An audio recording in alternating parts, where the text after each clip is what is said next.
안녕하십니까, 정희태입니다. 위험한 우유인데 신도들은 왜 맹신하는가? 언론방송은 전방위 조사해야 한다. 이 주제로 말씀을 드리겠습니다.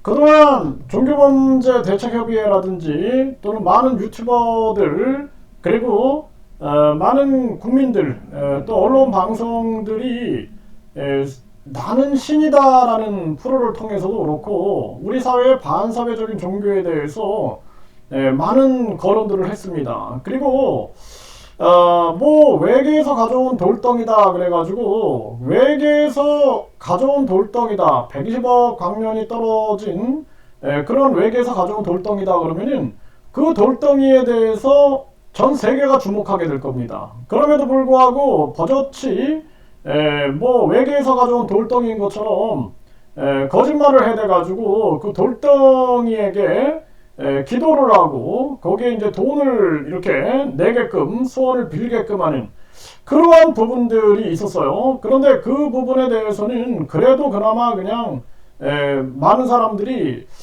건강에는 뭐 큰 무리는 없으니까 많은 사람들이 뭐 돌에다가 기도도 하고 각종 나무에다가 뭐 기도도 하고 하니 그냥 넘어갔는데 이 우유 같은 경우에는 굉장히 위험한 거죠. 그래서 이 우유는 상한 우유 같은 경우에는 이 물에다가 떨어뜨리게 되면은 이게 그냥 가라앉지 않고 옆으로 퍼진다라는 거예요. 제가 이 부분에 대해서 계속 말씀을 드렸는데 그래서 찬물에 우유를 몇 방울 떨어뜨리면은 변질 여부를 알 수 있다는 거예요. 우유가 가라앉지 않고 물에 닿자마자 퍼지면서 물색이 흐려지면 상한 것이다 라는 거예요. 상한 치즈는 주위에 물이 분리돼 생기고 뿌옇게 색이 변한다라는 것입니다.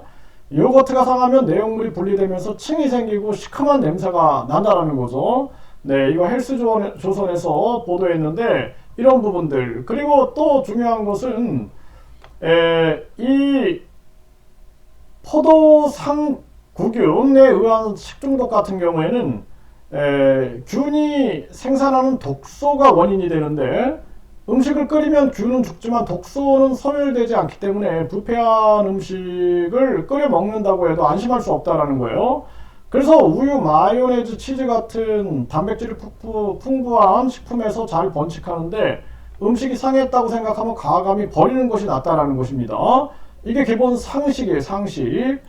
그럼에도 불구하고 이 위험한 우유인데도 신도들이 광신하는 거죠. 맹신하는 거죠. 그래서 이 부분에 대해서 언론 방송에서도 지금 오늘 계속 기사가 쏟아져 나오고 있는데 언론 방송이 이 교주에 대해서 정치인으로 바라보는 거예요. 정치인 또는 그냥 좀 뭔가 이상한 사람으로만 바라보는데 그렇게 바라보면 안 됩니다. 지금 저도 여기에 대해서 굉장히 많은 걸 분석했어요. 그래서 이 교주가 뭐 어떤 교회의 직사였다라는 그러한 보도 내용도 제가 전에 영상을 올렸는데 지금 다 삭제됐죠. 네, 그래서 뭐 이름만 거론해도 성명권이네 뭐네 해갖고 유튜브가 막 삭제하는 그러한 사태가 지금 벌어지고 있는데 그리고 또 뭐 반사회적인 종교의 출신이었다라는 그러한 이 영상물 증인의 증언 이런 것들도 막 나왔습니다. 그러니까 이 자는 종교 정치를 빙자해가지고 결국에는 자신을 계속 신격화하는 자예요.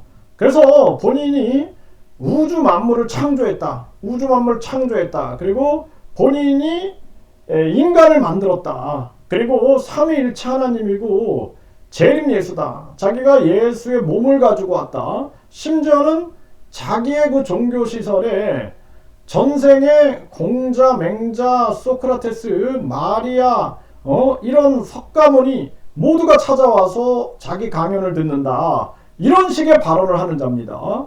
그리고 이 자는 과거에 거짓말 때문에 징역살이를 했어요. 그래서 박근혜 뭐 결혼하기로 했다. 부시 만찬의 한국 대표는 대통령이나 뭐 국무총리나 이런 사람들이 가지 어떻게 그 사회적 무리를 일으키는 사람이 가겠습니까? 그래가지고 징역살이를 했어요. 이번에도 징역 2년에 집행유예 3년을 선고받았습니다. 또 거짓말 때문에. 그러니까 이런 자의 말을 믿을 수 있냐라는 거예요. 그리고 언론 방송은 이자가 우주만물 창조신이다. 인간을 창조했다. 그리고 많은 사람들에게 재림, 예수, 미륵불, 정도령 등등 각종 모든 메시아라고 하는 자, 이러한 부분들을 종합해가지고 자신을 신격화시켰다는 거. 그리고 그 부역자들이 그것을 계속 바람잡이를 하고 그러면서 자신의 이 신격화된 모습에서 종교 장사를 했다라는 부분들을 이거를 밝혀내야 됩니다. 그래서 유튜브를 조사해보면 다 나와요. 아, 신격화를 시켰고 그리고 뿐만 아니라 본인을 신격화시키고 계속 세뇌와 공포를 조장했고 이런 근거들이 다 나옵니다. 이걸 통해서 신도들이 계속 빠져들어가는 거예요. 세뇌와 공포 속에서 빠져들어가서 결국에는 맹신하게 되는 상태까지 오라버린 겁니다. 그래서 많은 사람들은 야, 뭐 썩지 않는 우유, 늙지 않는 우유, 그게 말이 돼. 저 신도들이 문제야. 이렇게 얘기를 하는데 대한민국에 거의 300만 명이 반사회적인 종교, 사이비 종교에 빠져 있다고 합니다. 그러면 이 반사회 종교, 이 종교에 왜 300만 명이 빠지겠습니까? 이 사람들이 다 집단 세뇌를 당하는 거예요. 집단 최면에 걸리는 것입니다. 이런 부분들을 우리가 간과해서는 안 된다는 거예요. 그래서 언론 방송은 이 사건에 대해서 어떻게 해서든지 빠져나가려고 하겠죠. 관계자들은. 하지만 전반적인 부분들을 분석해야 됩니다. 전방위적으로.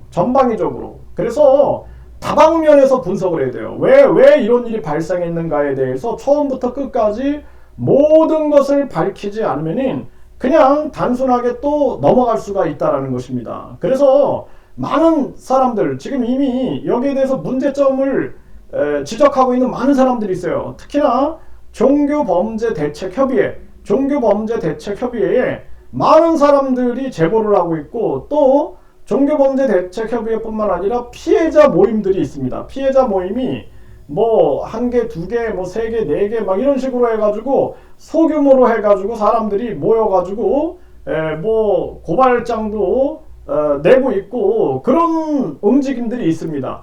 이런 부분들을 언론 방송이 종합적으로 자료를 취합해가지고 그 사람들에게 자문을 들어보고 하면은 답이 금방 나옵니다. 특히 종교범죄대책협의회에 연락을 하게 되면은 종교범죄대책협의회에서 그동안 많은 피해자들을 상담을 해왔고 그 피해자들이 이렇게 어느 정도 확보가 돼 있어요. 그뿐만 아니라 피해자 모임에서도 이게 어느 정도 사람들이 확보돼 가지고 피해를 호소하고 있습니다. 이런 종합적인 문제에 대해서 충분히 거론해 가지고 문제를 총체적으로 해결하지 않으면 안 된다. 이렇게 분명히 말씀드립니다.